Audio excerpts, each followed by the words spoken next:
మనమంతా సంసారంలో సుఖం కోరుతాం, క్షేమం కోరుతాం, లాభం కోరుతాం.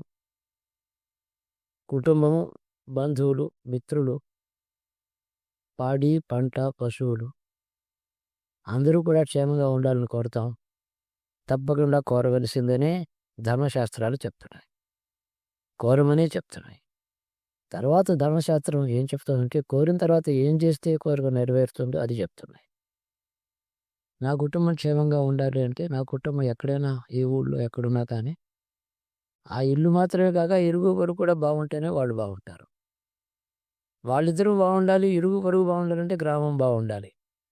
ఆ గ్రామం ఒక్కటి బాగుండి దేశం అంతా పోవడానికి వీలు లేదు. కాబట్టి సీమ రాష్ట్రం అంతా బాగుండాలి. ఒక రాష్ట్రం మాత్రం బాగుండి దేశం అంతా ఎట్లా పోతుంది? కాబట్టి దేశం అంతా బాగుండవలసింది. ఇలా చెప్పుకుంటూ పోతే చిట్ట చివరికి ఏది కోరితే నేను క్షేమంగా ఉంటాను అని ప్రశ్నించుకొని సర్వే జనా సుఖినో భవంతు అనుకో, నువ్వు అందులో ఉంటావు అని పెద్దలు చెప్పారు.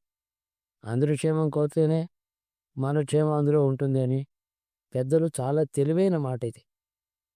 ఇందులో త్యాగం కాదు, స్వార్థమే ఎక్కువ ఉంది.